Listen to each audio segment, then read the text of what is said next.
haleluya. Oke, saya jadi tidak mau masalah lagi. Saya mau serahkan waktu ini kepada pastor atau ya ke pastor Simon dulu ya. Ya, puji Tuhan. Mari kita persilakan.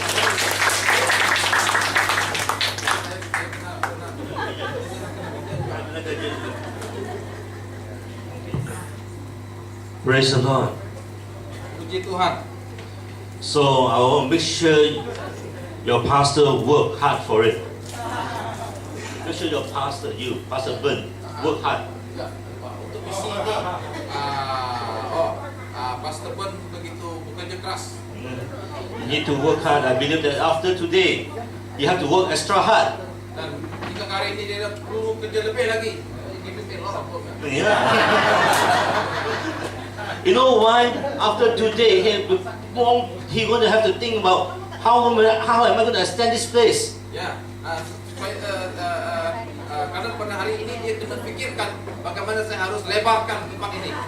Because there's not enough space for you to sit anymore. Dan tak cukup tempat lagi untuk kita duduk. I believe that God is going to move or we're going to do a powerful work this morning. Saya percaya Tuhan akan melakukan kerja yang lebih hebat pagi ini. I just want to ask our church to stand up so that you can see who are they. Okay. Saya minta dari gereja dari BJ Yeah. berdiri supaya kita kenal siapa mereka. This is our church member. Okay. Dia langsung terima di sana. Okay, dan I want to introduce to my Your church or your church? Yes. Yeah. It is your church as well. Oke. Mana boleh saya kenal diri kan? Kita bukan. Yang dari gereja sini, sila berdiri di belakang ada pun.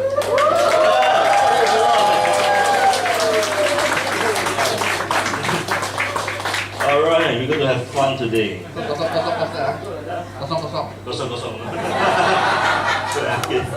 Alright, we're going to have both of us going to have good fun over here today. Berdua kan buat lawak. Yeah, okay. Alright. I don't know why every time my interpreter is always to be like a twin brother. Saya tak tahu lah, bila setiap kali ada penterjemah bagi saya, mesti seperti adik-adik kembar. Come to size. Saya Sometimes our look also almost the same. rupa pun lebih kurang saja. Alright, so we're going to begin. I believe that God is going to do a work this morning. Let's prepare our heart right now. Just believe that God is going to Saya move. percaya Tuhan akan melakukan kerja yang hebat pagi ini. Mari kita persiapkan hati. I want to share something to you, very simple. And Saya ingin berkongsi kepada kita sesuatu yang sangat sederhana. it's very short, you know. When the moment I say short, some of the people who went to India, they say, oh, okay, this is going to be very fast. They're getting ready to pray. Bila saya berkata sangat pendek, mungkin ada mereka yang pernah ke India. I don't want to say. No, when some of the team members were in India, they know my message. When short means very short. Betul-betul sangat pendek. Okay, you all have to get ready. Jadi anda perlu bersedia. Okay, and just prepare yourself and allow the Spirit of God to do a work in your life. Persiapkan hati kita mengizinkan Roh Kudus bekerja. I believe that God to this morning, you say, God, there's something that you're not unable to let go, something that you're not feeling well. Today is the day that God wants to touch you, going to heal you this morning. Kalau pagi ini saudara tidak merasakan keselesaan dengan kesehatan anda, saya percaya pagi ini Tuhan mau melepaskan semua itu. I also believe that God this morning Himself, they're going to touch you. You're going to move in the next level of your spiritual life. Bila Tuhan menyentuh hidup kita, kita akan melangkah ke tahap yang lebih baik lagi. You will go closer, and your worship, your church won't be the same again. Dan kita akan berjalan mendekat dengan Tuhan dan gereja ini tidak akan jadi sama lagi seperti yang dahulu. Amen. Amin. If you all believe that, you say a big loud amen. Kalau saudara percaya, katakan amin. Amen. Praise the Lord. So today I want to share something to you. Pagi ini saya ingin berkongsi sesuatu dengan kita. Something that in the Bible time itself in John chapter 8 verse 1 to 41. Sesuatu yang dalam kita mengatakan dalam Yohanes 8 ayat 1 hingga 8. 8 ayat 31. You know, 8:1 to 41. 8:1 to 41. Yeah, this one. Oke. Yohanes 8 ayat 1 hingga ayat 41. This story is talking about the Pharisees was very angry with Jesus. Kisah ini mengisahkan seorang Farisi yang sangat marah dengan Yesus. You know why the Pharisees was so angry with Jesus? Because Jesus said, you need the freedom. You are the slave and needed freedom. Kenapakah orang Farisi ini sangat marah? Karena Yesus mengatakan kamu memerlukan pembebasan. Because the Pharisees was insulted by Jesus. Karena orang Farisi selalu ditekan atau dimalukan oleh Yesus. Wow, not bad. Not bad. Okay. So this is things happen. That's why the Pharisees say, why are you talking about Jesus? Ini yang berlaku ya. Dan orang Farisi ini bertanya, apa yang kamu katakan ini? Because the Pharisees are very proud people. Karena orang Farisi ini orang yang bersikap angkuh atau sombong. And also they are very proud of their knowledge. Dan mereka juga angkuh dengan pengetahuan mereka, kesanan mereka. And also they are very proud of their heritage, about their background. Dan juga mereka sangat sombong dengan latar belakang mereka. But the problem is, the thing is, at the end of the day, Jesus said, you need to have the freedom. Tapi Yesus berkata, kamu perlukan pembebasan. Today is 31st August. Hari ini adalah hari 31 hari bulan. Our 57 years ago, we achieved our independence. 57 tahun yang lalu kita telah mencapai kemerdekaan negara kita. That's why yesterday night we had the Mama store there, in the store there we shouted, Merdeka, Merdeka. Setelah itu semalam di kedai Mama kita berseru, Merdeka, Merdeka. And every a group of motorbike rider, young people was riding past the store, and this group of fellas shouting Merdeka. Dan ada sekumpulan anak-anak muda yang bermotosikal juga we shout. Oh, you shout. We shout Merdeka. Dan tim ini berseru Merdeka. Okay, why? Kenapa? Actually, Merdeka is a sign of freedom, and a sign of independence of Malaysia. Karena kemerdekaan adalah menunjukkan kita bebas daripada cengkaman penjajahan. Penjajahan English, okay, the British. Penjajahan British. Okay, alright. So the history is okay. Boleh pakai je my history. Okay, but the thing is, but this one we are not talking about. We 57 years ago we had the freedom from the penjajahan British that time. Ya. Sekarang kita bukan berbicara mengenai penjajahan British 57 tahun yang lalu. But today I want to talking about the freedom of Christ you have in. Tetapi pagi ini saya ingin berbicara tentang kebebasan di dalam Yesus Kristus. A lot of us sometimes a lot of times in our life we say freedom. What are you talking about? I'm free. I'm okay. Banyak kita tertanya-tanya, apa yang kamu katakan ini tentang kebebasan? Saya okey, buat saya tak apa-apa. I can pray. I go to church. I'm still okay. But what are you talking about freedom? Saya boleh ke gereja, saya boleh menyembah Tuhan, saya bebas. Tapi apa ini? Today, in fact, today I want to challenge you. Satan, we need to lose off the freedom, spiritual darkness itself. Karena pada hari ini saya ingin bicara bahwa kita harus dibebaskan daripada ikatan The setan, darkness. iblis. Satan and his the power of his darkness world. In fact, we are living in the darkness. Setan dengan kuasa kegelapannya, ya. That God seek to destroy God's work. Satan want to destroy God's work. Setan mau memusnahkan pekerjaan Tuhan. Many times our life itself, we want to do something for the Lord. Always there's something block us. We cannot go further. Biasanya kita mau melakukan sesuatu, tapi ada yang menghalangi kita. And many times, sometimes we want to do something for the Lord, sickness come in. Kadang-kadang kita mau melakukan sesuatu untuk Tuhan, tetapi penyakit pula yang menghalangi kita. Sometimes you want to go to church, especially when you want to go to church, suddenly rain come, everything and flooded. You can't Kadang go to kita mau church. ke gereja, tapi kemudian hujan lah, ada sesuatu yang berlaku yang menghalangi kita. There's many times itself, These are darkness to stop us from to get closer to God and get freedom from God. Dan kuasa kegelapan ini selalu menghalangi kita untuk mendekat dengan Tuhan. And also sinful nature, our old sinful nature. Juga kehidupan kita yang berdosa. Many times we always have to understand this. Sometimes what we do in our time, we need to let go. Jadi ada sesuatu yang kita lakukan mungkin tak berkenan kepada Tuhan, kita harus lepaskannya. Some of the things that in the past that we need to let go, our unforgiveness, our things that we cannot help blocking us. Sesuatu yang mungkin berlaku pada zaman kehidupan kita yang lalu dan kita harus melepaskannya. We need to let go. Harus melepaskan. We need the freedom. Kita perlukan pembebasan. You want the freedom? Sometimes we can't do it ourselves. Dan kita pembebasan ini kita tak dapat lakukan dengan diri kita sendiri. No way that we can do it ourselves. Tak mungkin kita boleh melakukan dengan kekuatan kita sendiri. The freedom that only need God to come and intervene into your life. Pembebasan ini kita perlukan Tuhan. No other things but God alone. Tidak ada lain, hanya Tuhan. Jesus is the light. Jesus is the light. Dan Tuhan Yesus kita hidup. We have to declare the truth. Kita harus menyatakan kebenarannya. Freedom comes from knowing and obeying His word. Kebebasan datang daripada mengetahui dan mentaati firman Tuhan. We cannot just do. I said I want freedom. I said yes, I go free. But no, we have to really know and obey the word of God. Kebebasan ini harus benar-benar kita fahami. Dying for us, Jesus died for us. Dan Yesus mati bagi kita. His death was His price demand. His death is something that you can never comprehend in our mind. It's something that you can never imagine. Why Jesus died for us?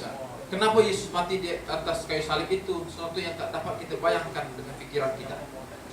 Because of His death, we are free. Oleh kerana kematiannya lah kita dibebaskan. Because of that, that's why we are free. Oleh kematiannya kita dibebaskan. I'm going to close with this. Saya mau menutup dengan ini. There are ways to freedom. Selalu ada jalan pembebasan. Most important is obedience. Yang penting sekali ialah ketaatan kita. Firstly, we need to confess your needs to the Father. Pertamanya kita harus mengaku, meluahkan pengakuan kita kepada Tuhan. We need to confess it. Kita harus mengaku. Secondly, we need to confess your need of Jesus. Obey His word. Yang kedua, kita harus mengakui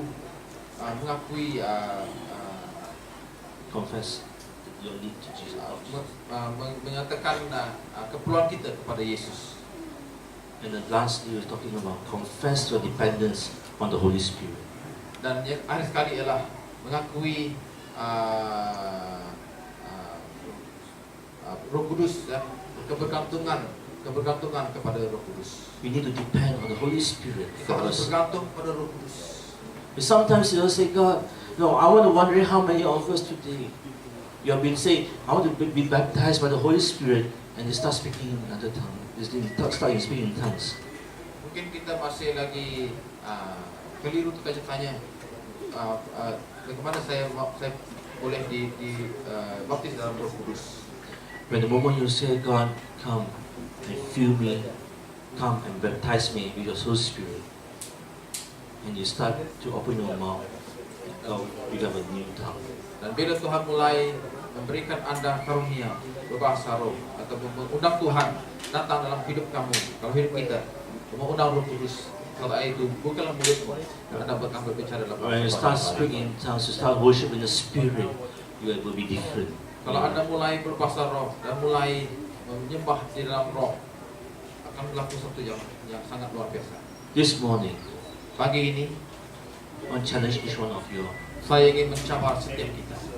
How many of us today Berapa ramai di antara kita hari ini, pagi ini, take a step, say, God, I want to receive you. I want to ask you, want the Spirit of God come into my life. I want to be baptized by the Spirit. berapa ramai di antara kita pagi ini yang ingin memohon dari Tuhan, saya mau diurapi dengan dibaptis dengan Roh Kudus. And also this morning I say, God, I want to set me free from all my things. Juga pagi ini Tuhan, saya mau dibebaskan.